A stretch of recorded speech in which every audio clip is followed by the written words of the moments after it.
Yo, what's up guys? MAXSANTTIA here with a brand new video. Today we're going to be talking about my $26,000 crypto mining operation. So right here on the left side we have my partner's rig. We have a total of 6 GPUs on there. 4 are actually functional, 2 are not because of some electricity problems. Right here on the right we have my rig. I have 1 rig at the bottom and 1 rig at the top. On the first rig, we have a total of 3 3080s and 1 3070, and these are the different types of GPUs. And for those of you who do not know, the GPU is basically this piece of hardware right in front of you with the spinning fans. That's basically the most important part about the whole rig, since it's what mines the cryptocurrency itself. Up here we have my second rig. We have a total of 4 3080s on there, and right there you have the monitor. Up here we have the fans. We actually have a total of 2 fans in the shed, since we want to maintain proper heat management, because performance will drop if it gets too hot inside, especially if you live in hot conditions like California. Over here we have our own electricity box, because the electricity box from my actual house was not enough to support the amount of electricity we needed, because we have too many GPUs functioning. Right here we have a simple little camera that I got from Amazon, 30 bucks, because the assets inside the shed are very expensive, and we want to make sure we have some type of protection inside of there. As you can see, we have a pretty nice aesthetic on the GPUs and on the rigs, but it does get very dusty inside the shed, which is why you want to protect it with some mesh. But anyways guys, this video is going to be talking about all the details, how much revenue it makes, how much the power consumption is, all the needs to know we're going to be talking about on this video. Stay tuned and let's get to it. Alright guys, before we move into the video, if you could please like and subscribe to the channel, I would greatly appreciate it. It lets me know that you guys are enjoying the content, and it also motivates me to put out more content for you guys. But anyways, let's get into it. Alright guys, so to start off, we actually bought our shed kit at Lowe's. We bought it for around $1,200, but with tax it came out to $1,300. It was an 8x8 Heartland Belmont shed. We got it for a pretty decent price, but we had to buy some extra materials at Home Depot, like the drywall, the insulation, and some extra wood parts, as the shed did not include it. All of that were extra expenses that we weren't trying to add on, but we had to do it regardless. And I don't know if any of you have been keeping up with material prices, but they skyrocketed, so we had no other choice but to pay a premium for it.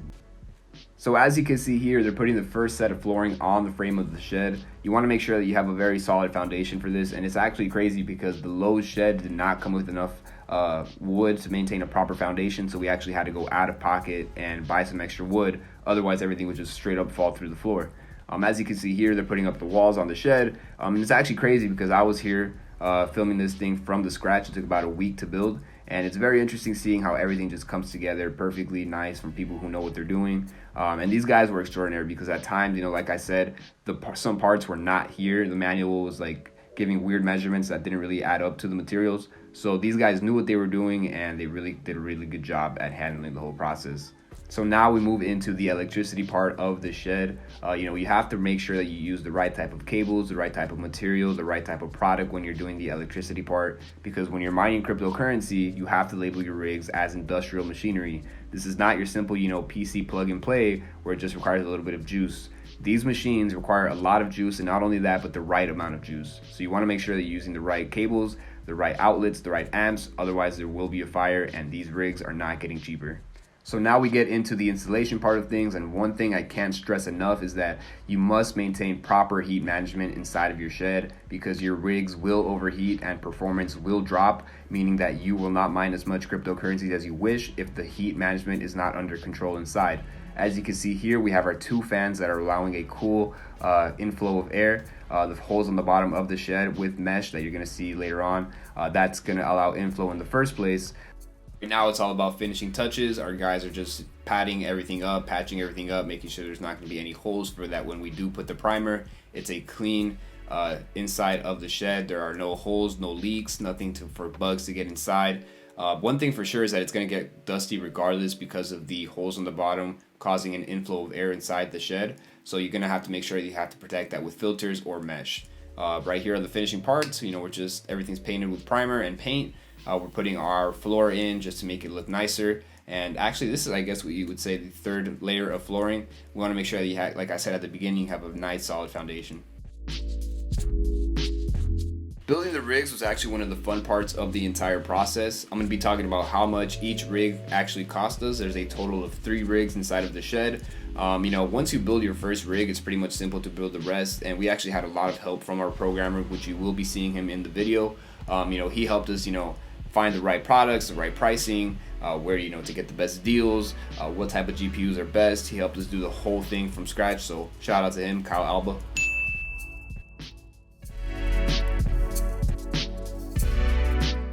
So now let's talk about how much the rig itself actually costs us to build. And before we get into that, I just want to say that everybody has their own way of building their own rigs in terms of pricing. Everybody pays a different price. Everybody gets different brands. Everybody gets different products.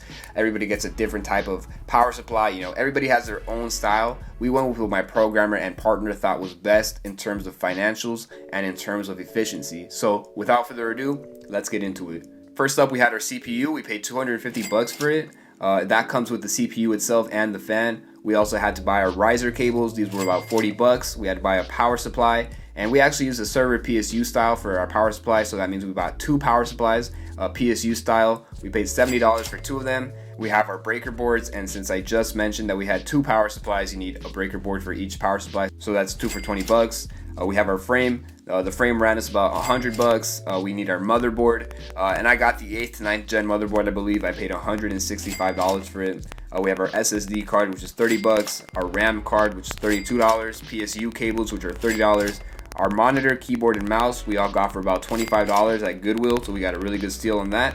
And like I said, we were looking for the best prices all around, and we actually found some really good monitors and mouses and keyboards in best condition, so that's that. So now we talk about the GPUs and how much we paid for them. So really quick, right off the bat, you have to understand that these GPUs are pretty much the most important part about your entire rig. They're also going to be the most expensive part about your entire rig.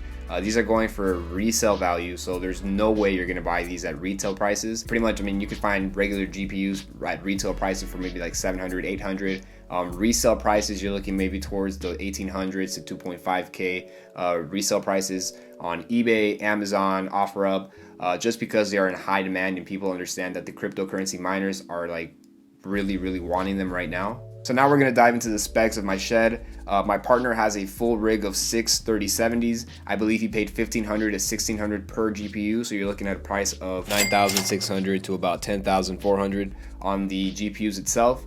Now I have 2 rigs. One rig is a full set of 4 3080s, and the other rig is a full set of 3 3080s and 1 3070. So I paid around $13,000 in total for all my GPUs, and that's just on GPUs. So you're gonna have to add the cost of total materials plus the GPUs.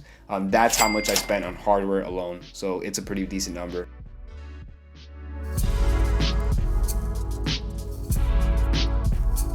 Alright, so now we're going to be talking about the most important part of the video. It's the part that a lot of people were asking about. How much money do these crypto miners make per year? Is it still viable to get into? We're going to be talking about towards the end, but for right now, let's talk about how much revenue it brings in.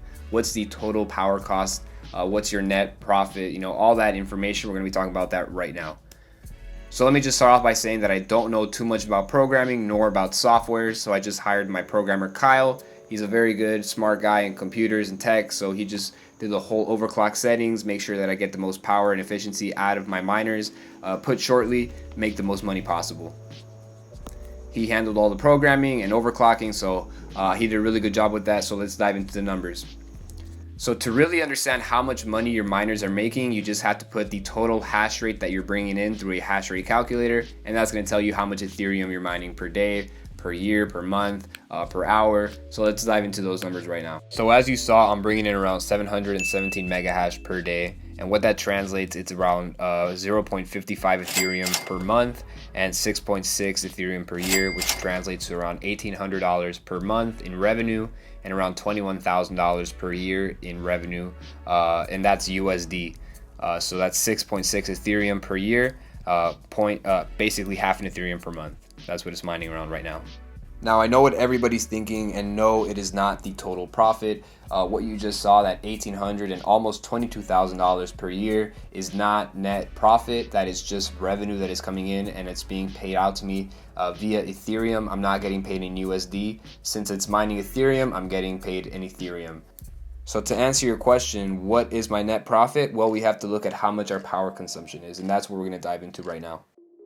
So my power consumption really depends on how much mega hash I'm pulling in per day. As you guys saw at the beginning when I was on Hive OS, I was pulling in around 717 mega hash per day. This hash rate translates into around 1,600 watts, and my personal cost per kilowatt, because I live in Northridge, California, is around 25 cents. This means that my personal power costs on the rigs alone are $9, call it $10. My personal cost per week is around $68, call it $70, and my personal cost per month is $300. So there is some excess hardware in the rig that does consume some more electricity that we didn't account for, not to mention these fans itself in the shed that are running 24/7. So we already did the math, and it's $120 in excess electricity that we did not account for. So we would have to add that to my personal cost per electricity on the rig itself, bringing my total out to $410 per month in electricity costs, meaning that my net profit stays around $1,300 to $1,400 to maybe sometimes even $1,500 per month. When I decided to crunch down the numbers to check how long it would take for me to break even on my investment, I came to the conclusion that it would take roughly 1 year to break even. There is one big negative factor like Ethereum 2.0, which could drastically change the trajectory of where that profitability will go, but experts in the crypto mining field say that it's not going to happen until 2023, although if it does happen mid-2022, profits for Ethereum mining could drop by more than half, which at that point I would move on to the next profitable token, which we will see what it is during that time. But for now, I'm here to mine all the Ethereum I can, keep holding on to it for the long term, and just see my investments growing on. Well guys, that's the end of this video. If you like this video, please drop a thumbs up, subscribe to the channel, comment your favorite part. If you have any questions, comment as well. Thank you guys, appreciate the support. See you on the next one.